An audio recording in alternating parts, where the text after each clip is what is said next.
Mesdames, Messieurs, chers Tonainkaises et chers Tonankais, bonsoir. Voilà, donc je vais rééditer ce soir ce Facebook Live. Alors, ce n'est pas un exercice facile, mais je crois qu'il est important. D'abord, je voudrais remercier mes adjoints qui sont ici ce soir, qui témoignent du fait que nous sommes une équipe, que nous travaillons en équipe et que toutes les décisions qui se prennent sur cette ville se font évidemment collectivement et que le travail est fait aussi en amont par nos élus, par les adjoints, mais aussi l'ensemble de l'équipe municipale. Alors, on s'était vu au mois de mars dernier dans ce format pour parler de différents sujets, et notamment d'un sujet emblématique de la ville qui nous préoccupe depuis près de 20 ans, c'est la manufacture des tabacs. Cette manufacture de centre-ville, vous le voyez, vous le savez, est dans cet état de friche depuis trop longtemps, très longtemps, et nous voulons et nous avançons sur un projet aujourd'hui qui, nous l'espérons, aboutira très rapidement pour faire de cette manufacture de centre-ville ce que nous avons fait sur André-Tevet, qui était une friche et qui aujourd'hui est une vraie zone industrielle. Alors en mars dernier, je vous avais parlé d'un alignement de planètes, qui faisait qu'on pouvait espérer des solutions. Le président Rousset, le président de la région, nous a beaucoup aidés et suit ce dossier avec une extrême attention. Et d'ailleurs, la région nous aide et nous a aidés et nous a financé une étude, on appelle une AMO, une assistance à maîtrise d'ouvrage, qui nous permet de travailler sur cette prospective sur la manufacture des tabacs, ou l'ancienne manufacture des tabacs. Donc ce travail de prospective est lancé, et nous avons déjà pas mal d'idées ou de projets sur ce site qui est emblématique, je le disais. Mais pour cela, les citoyens que vous êtes, doivent donner leur point de vue, leur avis, savoir ce que vous avez comme intention sur cette manufacture des tabacs. Donc nous allons ouvrir très rapidement cette participation citoyenne pour laquelle Aquitanis, notre assistante à maîtrise d'ouvrage, va travailler sur la ville avec vous. Donc très rapidement, dès mercredi prochain, samedi prochain, ils seront sur le marché de Tonins avec des questionnaires et vous recevront. Et d'ailleurs, je pense que vous pouvez lancer, ils vont se présenter à vous ce soir. Vous pouvez donc lancer cette vidéo. Bonjour à tous et à toutes, je suis Adrien Gros, directeur de l'aménagement à Aquitanis. Isabelle de Jésus, chef de projet à l'aménagement d'Aquitanis. Simon Tazi, chef de projet également à l'aménagement à Aquitanis. Donc on intervient sur tout le territoire de la Nouvelle-Aquitaine, sur des quartiers, des centres-villes, en milieu urbain, en milieu rural. On est à la fois aménageur et à la fois conseil auprès des collectivités sur la transformation des territoires. Tout à fait, et c'est ainsi qu'on a le plaisir d'accompagner la ville de Tonins depuis septembre dernier sur une mission de conseil stratégique quant à la reconversion de l'ancienne manufacture des tabacs, un bâtiment emblématique pour la ville et le territoire. Nous sommes accompagnés dans cette mission du cabinet Le Troisième Pôle, spécialiste en programmation culturelle, ainsi que du cabinet DS Avocats. La manufacture de tabac, c'est un site majeur qui a été pendant longtemps le marqueur de l'identité de Tonins. Aujourd'hui, ce site se cherche un avenir et votre participation habitante-habitant est indispensable et c'est pourquoi nous vous proposons de vous associer dans une démarche collaborative en plusieurs étapes. Tout à fait. Nous aurons donc le plaisir de nous rencontrer sur le marché de Tonins de mercredi et samedi prochain. Il s'agira d'un premier échange autour d'un café pour discuter de la manufacture, de son passé, de son avenir, ainsi que de la façon dont nous comptons travailler ensemble avec vous. Nous vous inviterons également à remplir un bref questionnaire. Ce questionnaire sera également disponible en ligne jusqu'au 25 décembre. Ce lien vers le questionnaire vous sera communiqué via les réseaux sociaux et la page internet de la ville de Tonins. Donc à mercredi et ou à samedi à partir de 9 h sur notre stand. À bientôt. À bientôt.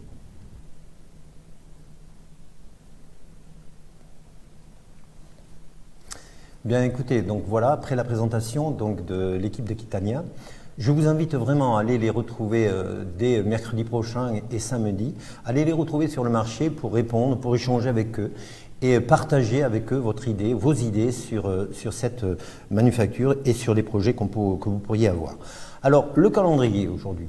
Le calendrier, nous avons déposé un plan friche, nous appelons un plan friche. Nous avons déposé ça auprès de l'État.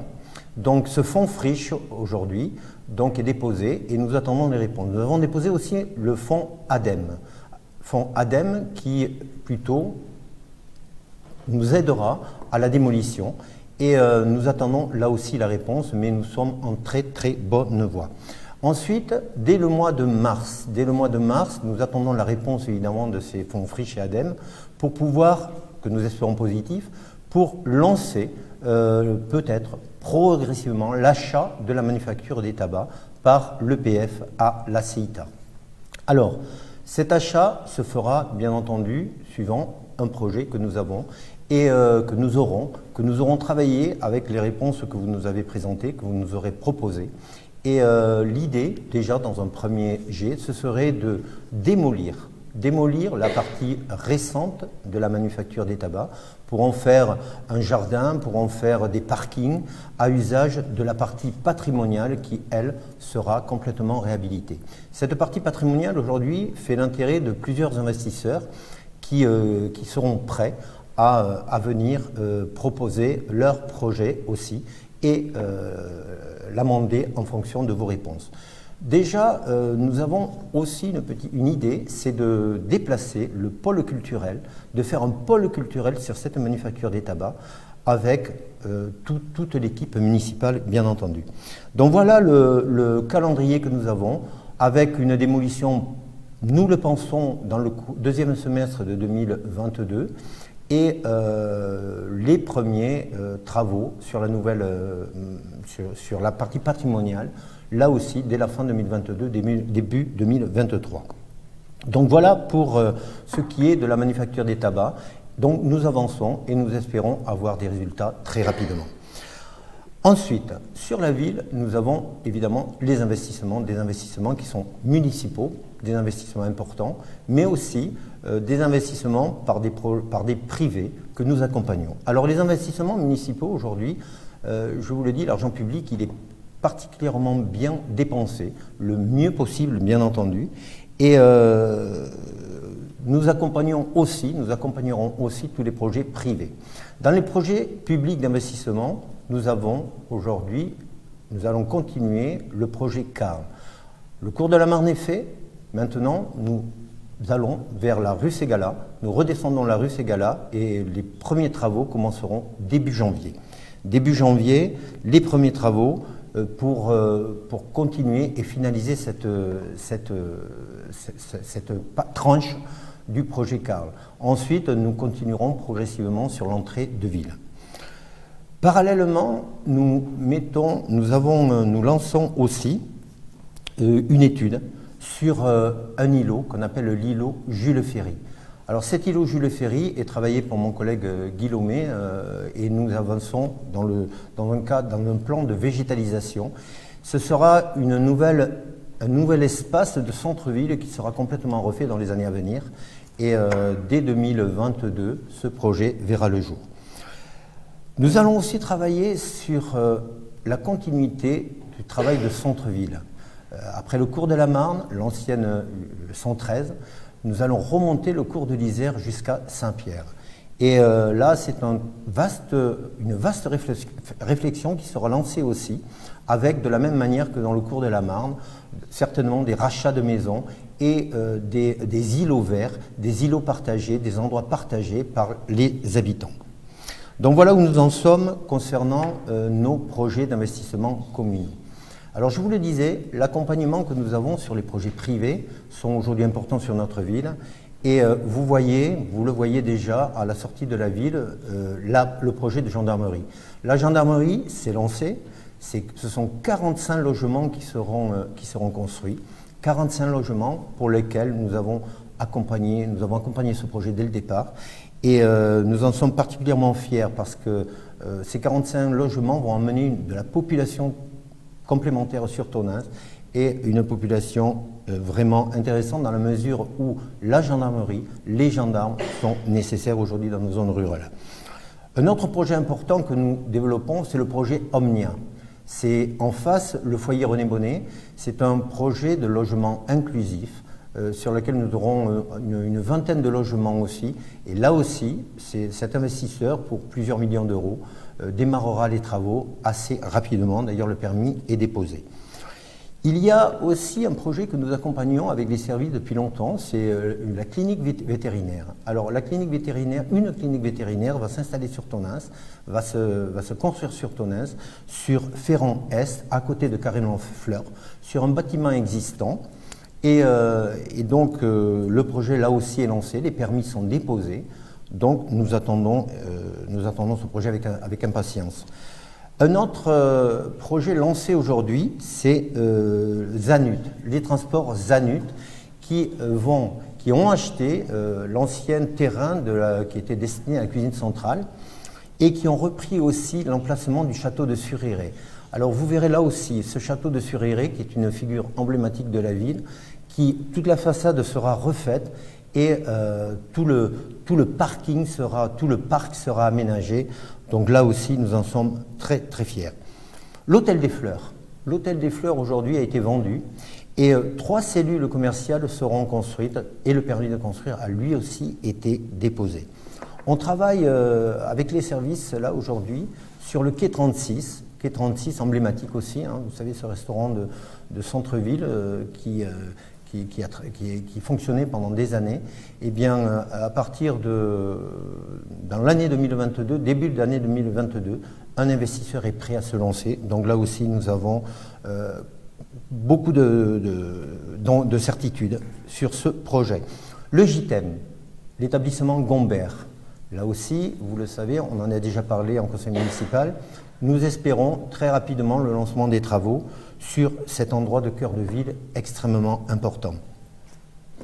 Il y aura aussi, dès le 15 décembre, à la MAT, à 19h30, une réunion publique avec les commerçants de notre ville pour parler de signalétique. Signalétique, mais aussi de stationnement. Stationnement, c'est récurrent.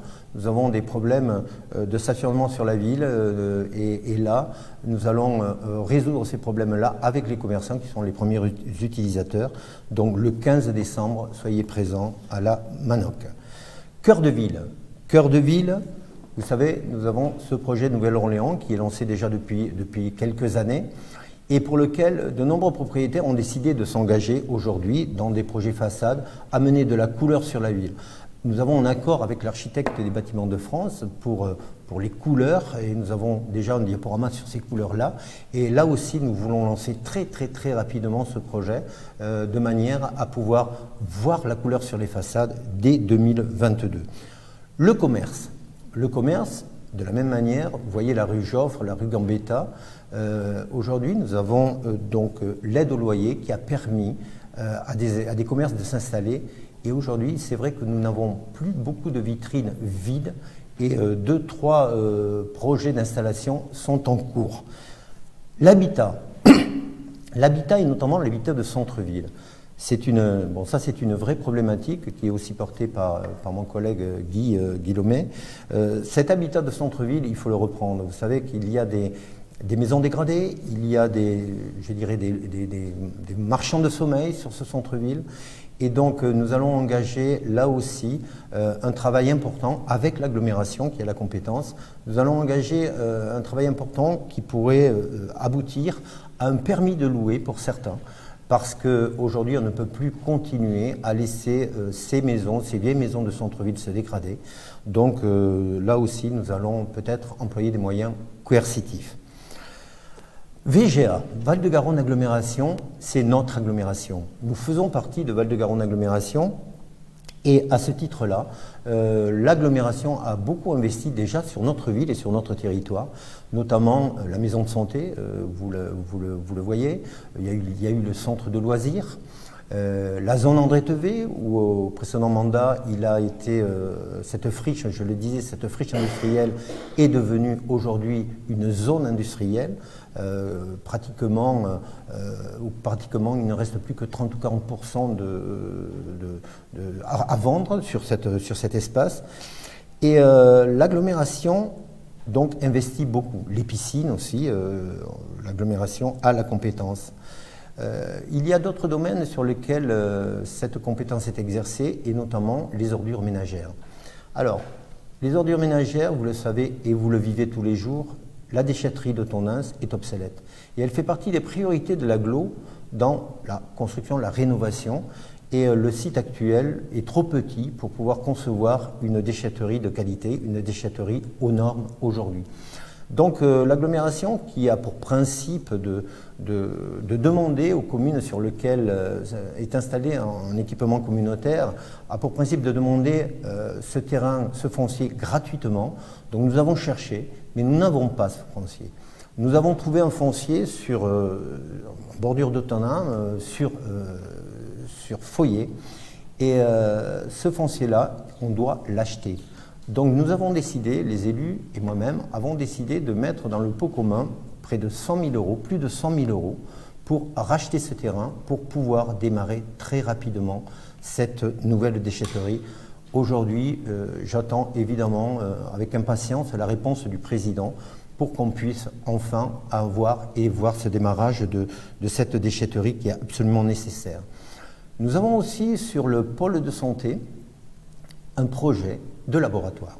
Ce projet de laboratoire, de la même manière, projet qui avait été travaillé ici à Tonneins en première instance, a été confié à l'agglomération aujourd'hui, puisque l'aile droite de la maison de santé appartient à l'agglomération. Et donc là aussi, c'est un projet qui est en gestation depuis plusieurs mois. Et nous attendons et nous espérons vivement et rapidement la réalisation. Ce serait vraiment cohérent de voir ce laboratoire s'installer sur ce pôle de santé où la maison de santé et le centre de santé fonctionnent aujourd'hui de manière très forte. Nous parlions aussi du pôle multimodal. Alors, le pôle multimodal, c'est aussi une compétence de l'agglo. Le pôle multimodal de Mormande démarre et celui de Tonneins démarrera à la fin 2022. Alors, il est très important d'aboutir à ce projet car la voie ferrée aujourd'hui, c'est un peu le cœur et le poumon du développement économique et social de notre ville. Vous savez, grâce à la voie ferrée, nous avons des médecins sur Tonneins, je le dirai tout à l'heure. Nous avons la zone André Tevet qui est aujourd'hui florissante. Nous aurons la manufacture de centre-ville qui dépendra aussi de cette voie ferrée. Et ces nouvelles modalités font que le développement économique et le développement des déplacements humains aussi se fera de plus en plus avec la voie ferrée et le train. Nous avons la chance d'avoir une sortie ferrée, un embranchement ferré sur la ville de Tonneins qui fonctionne et qui permettra là aussi, dans les mois à venir, les années à venir, l'installation d'une entreprise et de plusieurs entreprises importantes. Il faut acquérir du foncier et là aussi c'est à la charge de l'agglomération et je pense que c'est très très bien parti sur ce sujet. L'eau et l'assainissement. L'eau et l'assainissement, c'est aussi une compétence de l'agglomération, mais qui est passée donc en compétence au 1er janvier 2021, qui était une compétence communale auparavant. Nous avons travaillé une délégation de service public pour laquelle nous avons réussi à obtenir de notre nouveau concessionnaire Veolia un prix de l'eau et de l'assainissement qui est très très très performant puisqu'on est pratiquement les meilleurs sur le département du Lot-et-Garonne et nous entendons vraiment consolider cette réussite, je dirais, sur cette DSP en travaillant avec l'agglomération, les services de l'agglomération pour que nos élus tonninquais, représentants des tonninquais, puissent avoir aussi cette main sur toutes les décisions qui se prendront au niveau de l'eau et de l'assainissement de notre ville. Vous savez, il y a une volonté pour les prochaines années à ce qu'il y ait un prix plus ou moins unique de l'eau sur l'ensemble du territoire. Oui, certainement, mais je crois qu'il faudra aussi en même temps développer et trouver des solutions sur un pacte fiscal et financier qui fera que nos collectivités urbaines, qui ont des charges importantes, puissent aussi faire en sorte d'avoir le pendant de ce prix unique de l'eau qui ferait à un moment donné monter le prix de l'eau sur notre ville. Voilà donc ce que je peux dire sur la santé. La santé, la maison de santé. Et aujourd'hui, une installation remarquable, vous le voyez en passant, 3 médecins libéraux sont installés. Et la maison de santé fait partie d'un pôle, le pôle de santé, sur lequel nous avons le centre de santé aussi. Ce centre de santé que nous avons créé et qui aujourd'hui, avec ses 7 médecins, 7-8 médecins, nous permettent d'avoir une offre de santé un peu plus conséquente sur nos territoires ruraux, sur notre ville.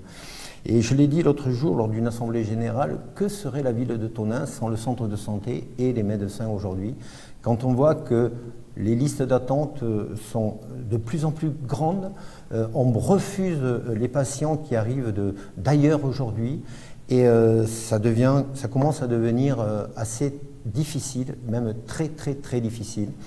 Donc là aussi, nous demandons à l'agglomération de prendre part à ce centre de santé, à la gestion de ce centre de santé, parce que si nous voulons fixer les médecins que nous avons aujourd'hui, il faut augmenter les salaires et permettre de les fixer, je le disais, mais ça créera certainement un déficit qu'il faudra combler.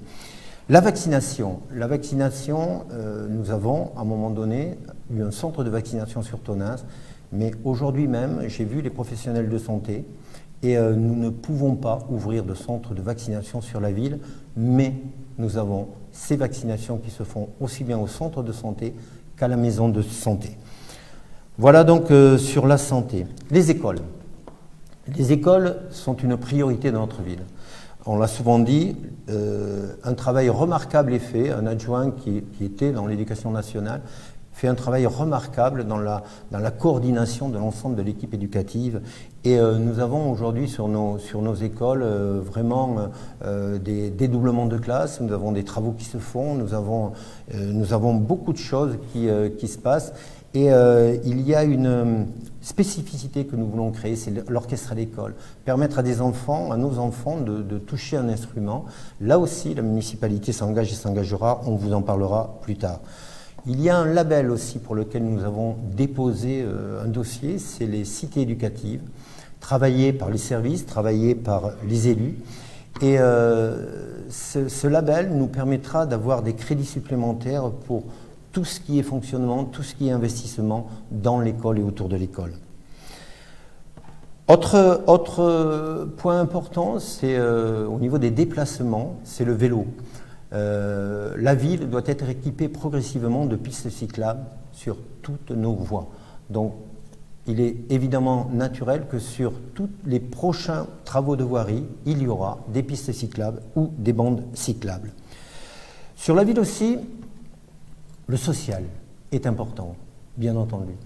Ce social est travaillé par le CCAS, par le point commun, et notre objectif, c'est d'aider la population la plus fragile, d'aider les gens les plus fragiles à sortir de leur précarité, les aider pendant des moments difficiles.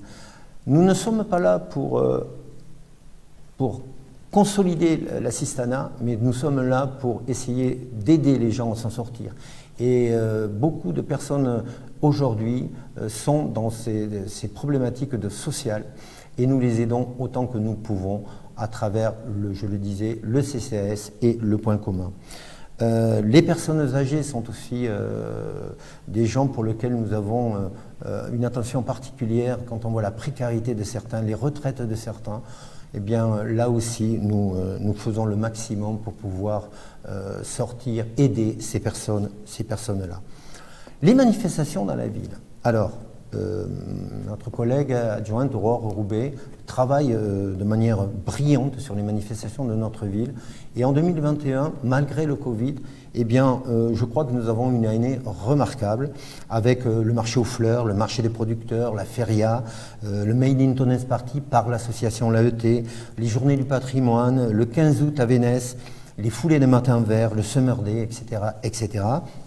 Et je ferai un petit focus sur la fête foraine. Depuis une semaine, nous avons une fête foraine sur la ville. Et c'est vrai que nous voulons retrouver cet esprit de fête foraine, les enfants, les familles qui se retrouvent le dimanche, le soir. Et c'est vraiment remarquable et nous allons continuer vers ça. Alors, dernière chose, le repas des aînés. Tous les ans, traditionnellement, nous faisons un repas des aînés et cette année, évidemment, il est prévu pour le 15 août de faire ce repas, pour le 15 décembre, pardon, faire ce repas des aînés. Mais vu la situation sanitaire aujourd'hui, nous nous posons évidemment beaucoup de questions, donc nous allons voir. Nous allons voir si nous le maintenons ou pas, mais je vous demande, enfin je demande à tous les aînés de continuer à s'inscrire jusqu'au 8 décembre. Et si nous devons l'annuler, nous aurons bien entendu, comme l'an dernier, une formule alternative pour nos personnes âgées qui attendent ça avec impatience. Voilà donc ce que j'ai à vous dire. Je voudrais remercier l'ensemble des élus, l'ensemble des agents municipaux qui travaillent sur notre ville. Je voudrais vous souhaiter à toutes et à tous une très bonne fin d'année. Et puis voilà, maintenant je suis prêt à répondre à vos questions.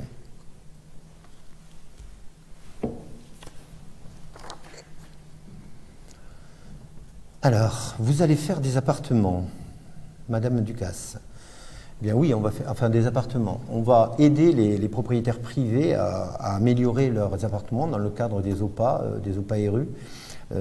Bien sûr, il y aura des aides conséquentes pour tous ces propriétaires qui veulent investir. Alors nous allons faire des appartements dans la Manu, certainement. L'investisseur qui aura la partie patrimoniale de cette manufacture fera des appartements dans cette manufacture aussi, oui. Alors, pourquoi démolir la partie récente? Écoutez, c'est une bonne question. On a pensé qu'il fallait démolir dans une première réflexion cette partie récente parce que la manufacture, c'est 4,5 hectares de centre-ville sur 3 étages. Donc imaginez la surface et le volume que ça représente sur une ville et un territoire comme le nôtre. Mais ce qui est certain, c'est que dans les lois climat qui a été votée, nous savons très bien que dans les 15 prochaines années, il n'y aura plus de terrain à construire. Donc il faudra reprendre tout le bâti existant pour pouvoir faire de l'habitat, faire tout le développement que l'on pourra faire de manière urbanistique sera fait sur de l'existant.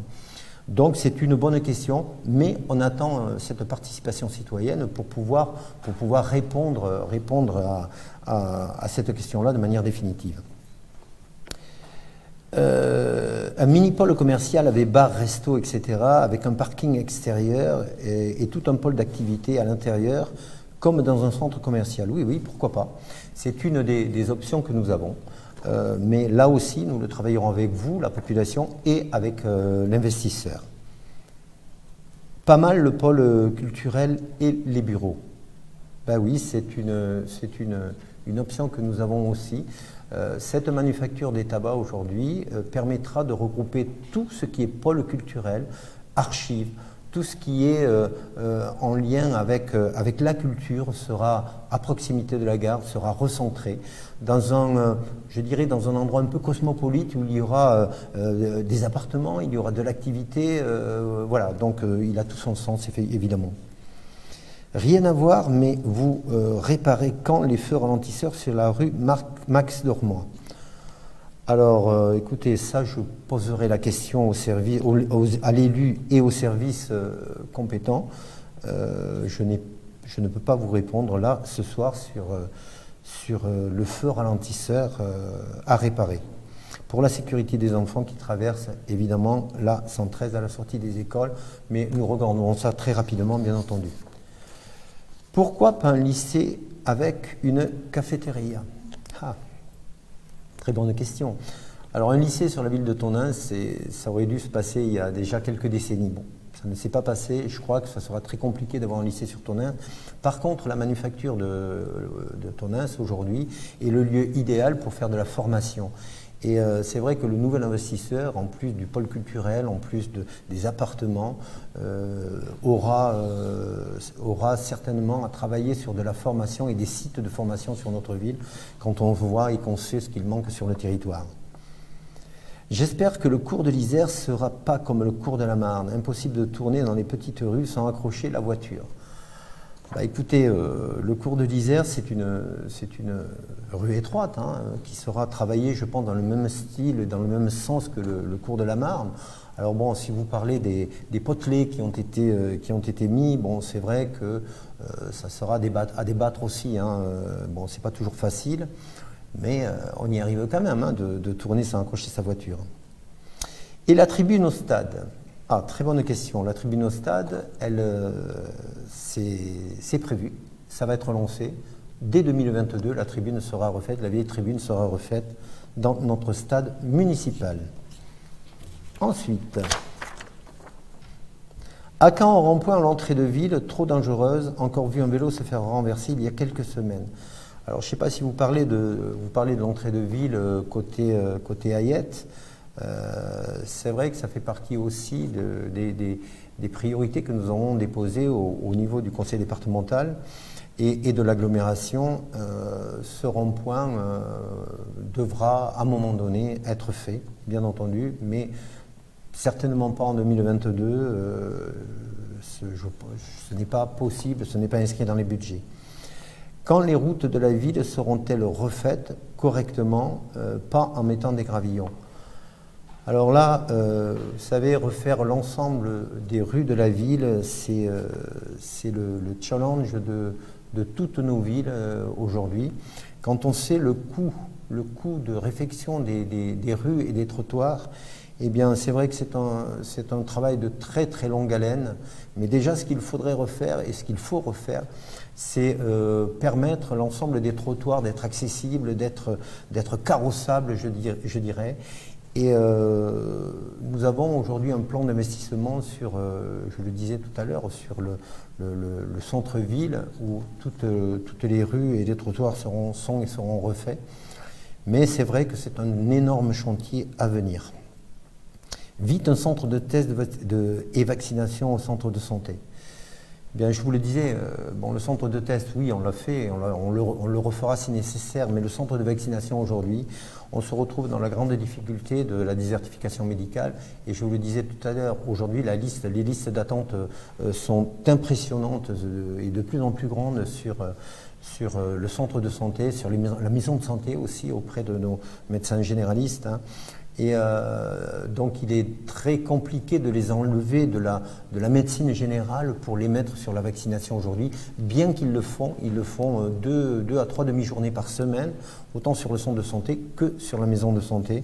Donc pour le moment, ce ne sera pas possible de faire un centre de vaccination sur la ville. Je vous disais, j'ai plus les médecins et les infirmiers aujourd'hui. Serait-il possible de penser aux animaux car trop peu d'endroits pour les chiens? Bah écoutez, trop peu d'endroits pour les chiens, c'est possible, mais là, bon, je pense que quand même sur la ville de Tonneins, on a beaucoup d'espaces verts, on a beaucoup d'endroits où on peut faire promener nos animaux. Mais il est important de préciser malgré tout qu'il y a beaucoup d'incivilités. Et donc ceux qui ont des animaux doivent aussi faire en sorte de laisser propre quand ils vont dans des parcs, sur les trottoirs. Et je demande évidemment à ce qu'il y ait le maximum de gens qui répondent à cette demande. De la même manière, la salubrité et la propreté de la ville, c'est l'affaire de tous.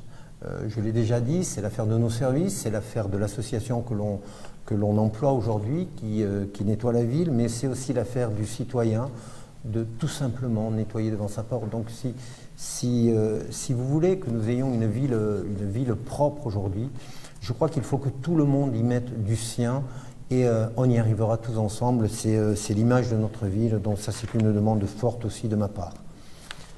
Ici. Ensuite, pourquoi ne pas faire des logements à la manufacture, pas que sociaux? Alors, il y a peut-être là un faux débat sur ce qu'est réellement le logement social.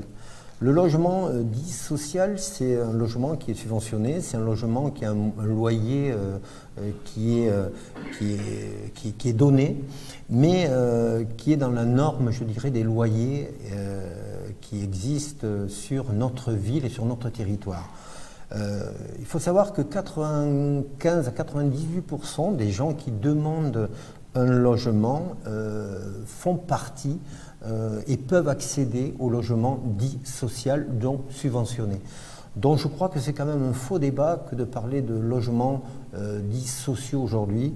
Ce qui est important surtout, c'est que les logements soient refaits surtout dans le cœur de ville et dans le centre-ville.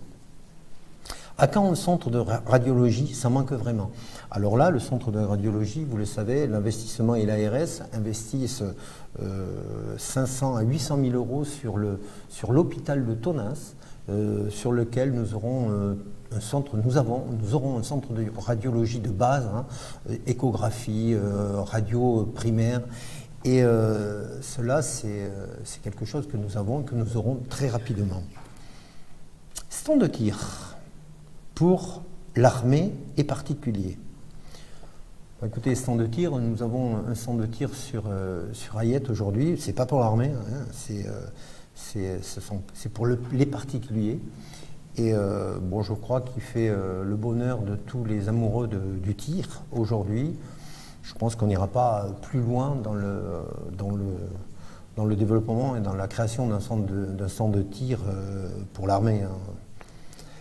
Bonsoir Monsieur le maire, où en êtes-vous, où en sommes-nous des 3 projets Quai de la Barre, Bain-Douche, Maison Soleil, Maison Bleue, Maison Bleue. Alors, effectivement là, c'est un projet, c'est un problème important et majeur que nous avons. Nous avons un investisseur qui s'est proposé et qui a racheté les Bains-Douches, la Maison Soleil et la Maison Bleue. Il faut savoir que nous avons signé un sous-seing pour les Bains-Douches avec cet investisseur qui se doit de faire les travaux, sinon les Bains-Douches reviendront à la collectivité. Du retard a été pris car quand il a commencé à faire passer des entreprises et surtout quand il a demandé à faire passer un cabinet d'études plan béton, il s'est aperçu que l'investissement sur ces bains-douches était plus conséquent que prévu. Donc nous sommes en train de travailler avec cet investisseur pour voir comment nous allons résoudre ce problème parce que c'est un problème majeur. On ne peut pas laisser continuer longtemps à laisser les bains-douches dans cet état. Nous avons cet investisseur aujourd'hui qui est prêt à se lancer. Donc je vous dis, nous travaillons avec lui et très rapidement nous vous amènerons des réponses sur ce sujet. Ensuite,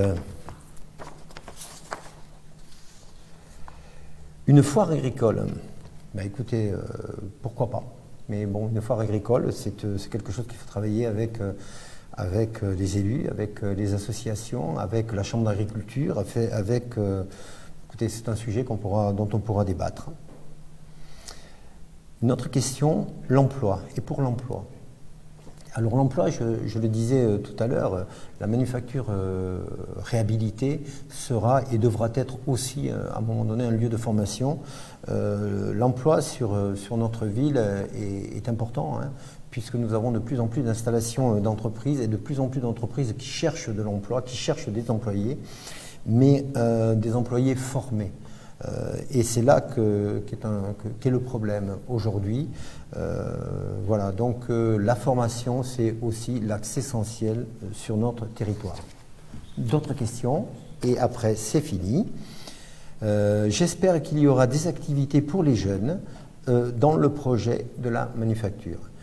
Eh bien, écoutez, moi, je vous invite à venir sur le marché dès mercredi et samedi pour faire des propositions par rapport à cette thématique. Mais bien entendu, il faut qu'il y ait des projets pour les jeunes. Je parlais de melting pot au sein de cette manufacture des tabacs, cette ancienne manufacture des tabacs. Et les jeunes auront toute leur place, bien entendu, dans cette manufacture aussi. Que va devenir la maison médicale quand les 3 médecins vont partir à la retraite? Eh bien, écoutez, Nous sommes l'ensemble du pays d'ailleurs, mais nous, en zone rurale, nous sommes dans un problème de désertification médicale qui est extrêmement important et qui est même je dirais, dangereux parce qu'aujourd'hui, nous avons une population vieillissante chez nos médecins et beaucoup partiront à la retraite sur le territoire dans les 2-3 années à venir, 4 années à venir. Donc c'est pour cela que, comme je disais tout à l'heure, il faut que le modèle qui existe, que nous avons créé aujourd'hui, le centre de santé, soit pérennisé. Et pour qu'il soit pérennisé aujourd'hui, je le disais, il faut augmenter le salaire des médecins, des jeunes médecins qui sont prêts à rester. Hein. Et donc, ça nécessitera aussi que les collectivités s'engagent. Donc, ça fait partie aussi de nos obligations. Après, l'État a tout son mot à dire. Hein. L'État, avec le numerus clausus, avec peut-être aussi le fait de redistribuer un peu les médecins sur l'ensemble du territoire, ça fait partie aussi des décisions d'État que nous attendons avec impatience, et le législateur a toute sa place là-dedans. Donc c'est un problème majeur d'avenir.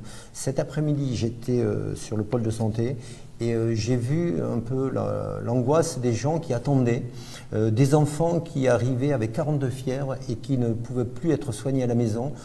Ça devient vraiment un problème majeur aujourd'hui sur notre territoire dont il faut se saisir, nous les collectivités, de manière prégnante. Voilà donc ce que j'avais à dire. Si la rue Théophraste Renaudot en centre-ville est fermée depuis des mois et pas finie, quand est-ce qu'elle sera ouverte et refaite? Donc là aussi, je vous apporterai des réponses très rapidement. Hein. Nous apporterons des réponses rapidement à votre question.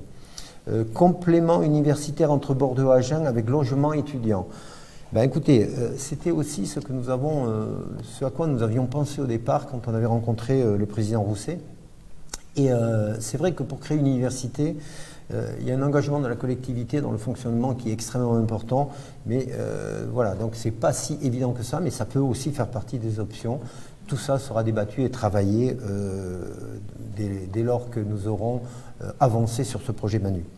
Refaire les trottoirs de Tonneins aussi. Bah oui, je le disais tout à l'heure, les trottoirs de Tonneins, il faut les refaire bien entendu.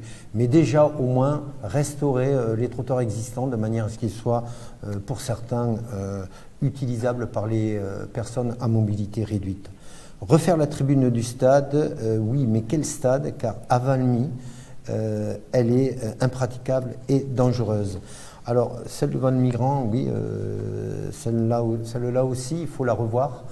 On avait parlé à un moment donné de la rehausser, donc c'est un sujet qu'il faut et que nous allons travailler. Voilà, je crois que je suis arrivé au terme des questions. Bien, écoutez, je tiens à vous remercier. Bon, c'est pas un exercice facile, je vous l'ai dit. J'étais un peu angoissé, un peu stressé ce soir d'être en direct avec vous, mais je pense que c'est un exercice nécessaire pour vous informer de l'avancée de nos sujets. Voilà, donc je tiens à vous remercier à toutes et à tous. Je vous invite à venir sur le marché, sur le projet de la Manu, et je vous souhaite évidemment de très bonnes fêtes de fin d'année. Nous approchons donc de ce mois de décembre. Donc voilà, merci à toutes et à tous, merci à mes collègues de m'avoir assisté ce soir et je vous souhaite une bonne soirée à tous. Merci.